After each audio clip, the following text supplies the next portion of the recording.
Imagine a world where laughter wasn't merely a byproduct of a television show, but its very architecture, meticulously designed, scene by hilarious scene, by the invisible hand of comedic genius.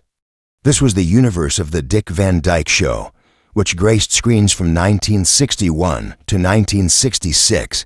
It wasn't just a sitcom that elicited chuckles.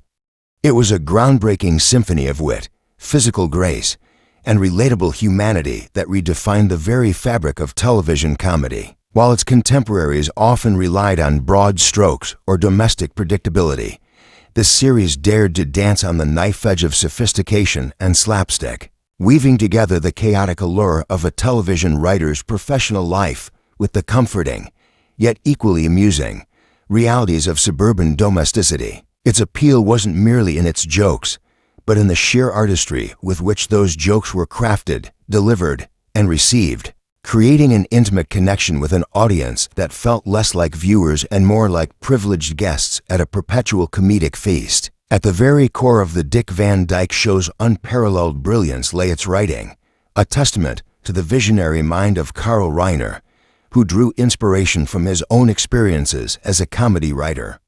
The scripts were less a collection of gags and more a finely tuned instrument, each line perfectly weighted, each setup meticulously placed for maximum comedic payoff. This was humor that dared to be intelligent without being elitist, sharp without being cruel. The dialogue crackled with a spontaneous wit that felt entirely natural, yet was the product of painstaking craftsmanship.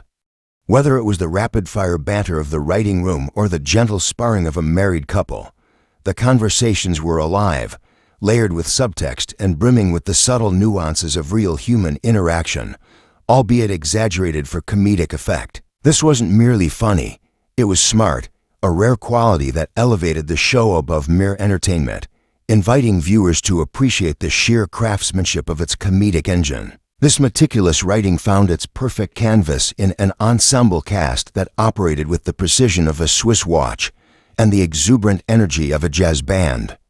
The performances weren't just good, they were a study in comedic choreography, each actor understanding their role in the larger comedic ecosystem. And at the heart of this synchronized brilliance stood Dick Van Dyke as Rob Petrie, a performance that remains, to this day, a masterclass in physical comedy and relatable charm. Van Dyke could turn a simple stumble over an ottoman into a ballet of absurdity, a dropped line into a moment of pure, enduring panic.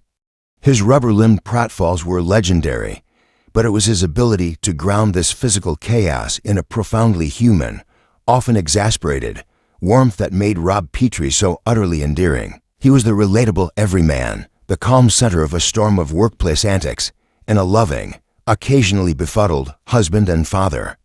He made chaos look graceful and vulnerability utterly hilarious. Complementing Van Dyke's vibrant energy was the utterly groundbreaking performance of Mary Tyler Moore as Lavra Petrie. Moore wasn't just Rob's stylish wife. She was a revelation, embodying the modern woman with a blend of grace, emotional depth, and razor-sharp comedic timing that was unprecedented for a female character in a 1960s sitcom. Lavra was intelligent, fashion-forward, occasionally insecure, and fiercely devoted, but crucially, she was never a mere comedic foil. Her reactions, a nuanced spectrum of exasperation, adoration, and incredulity, often landed with the force of a punchline, solidifying her status as a comedic virtuoso. Her relationship with Rob was portrayed with a rare, honest affection.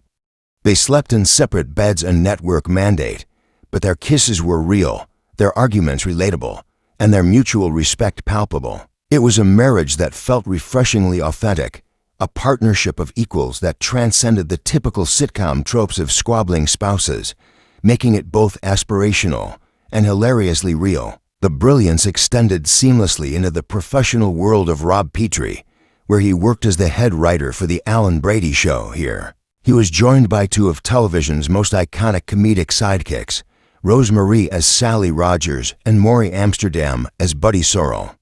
Rose Marie's Sally was a sharp, witty, and perpetually single female writer, yearning for love while delivering zingers with machine gun precision. She was strong, independent, and often the voice of cynical reason, yet utterly vulnerable in her pursuit of a husband. Maury Amsterdam's Buddy was the quintessential borscht belt comedian, a rapid-fire joke machine, a cynical but loyal friend, and a frustrated drummer. His constant jabs at Mel Cooley, the long-suffering producer played with exquisite meekness by Richard Deacon, were a running gag that never grew old. The chemistry between this trio, Rob, Sally, and Buddy, was nothing short of miraculous. Their professional banter, their shared frustrations with Alan Brady, and their deep, unwavering friendship created a workplace environment that felt incredibly authentic and perpetually hilarious.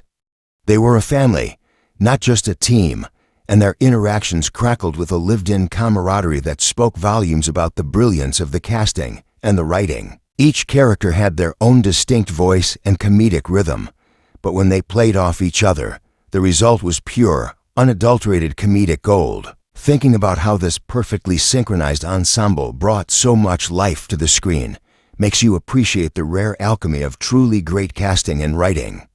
If you love shows where every character, no matter how small, adds to the comedic symphony, then you're among friends. Hit that subscribe button to join our ongoing exploration of classic television's most unforgettable casts and the magic they created together. One of the most groundbreaking elements of the Dick Van Dyke Show was its Metanarrative, the core concept that Rob Petrie was a writer for a television comedy show. This ingeniously allowed for self-referential humor, behind-the-scenes glimpses into the fictional workings of TV production, and a blurring of lines between the show we were watching and the show Rob was writing. Episodes could realistically depict the struggles of brainstorming jokes, dealing with network executives, or facing the eccentricities of a demanding star like Alan Brady, voiced initially by Carl Reiner himself, before appearing on screen in later seasons as the ultimate ego-driven boss. This meta layer added a sophisticated depth, allowing the show to comment on the nature of comedy, fame, and the television industry itself, all while delivering classic sitcom scenarios.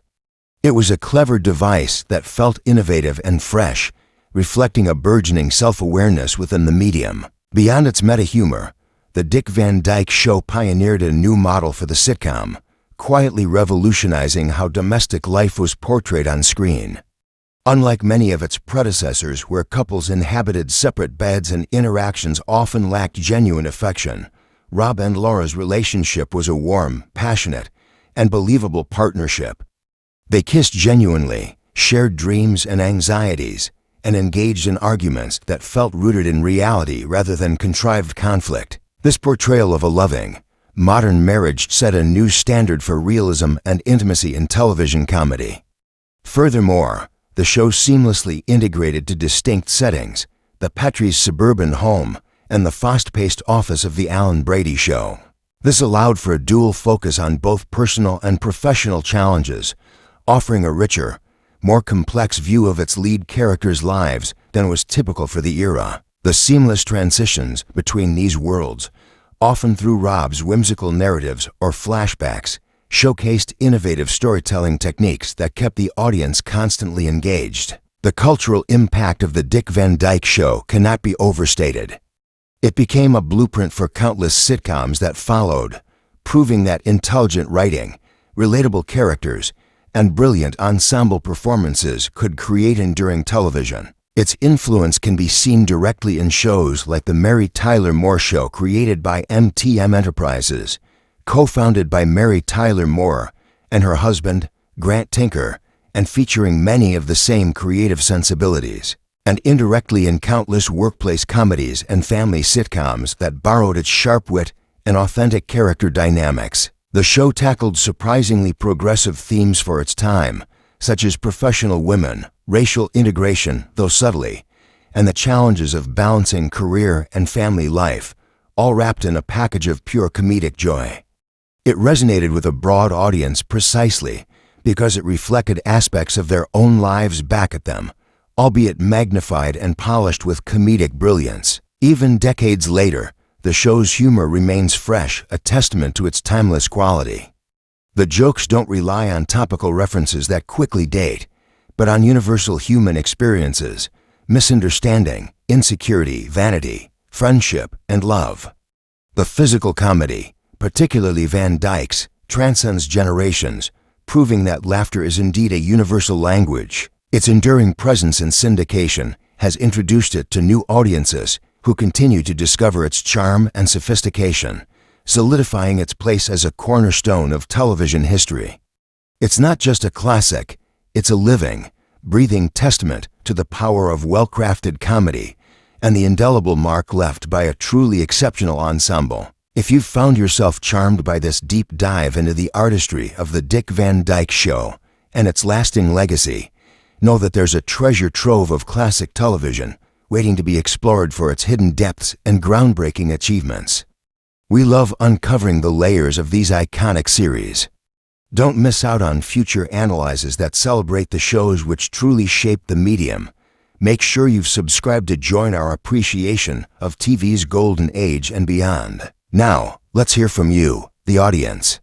What are your most cherished memories of the Dick Van Dyke Show? Was there a specific moment, joke, or character that always brought a smile to your face? What do you think is the show's most significant contribution to television comedy? Share your thoughts, favorite episodes, and personal reflections in the comments section below.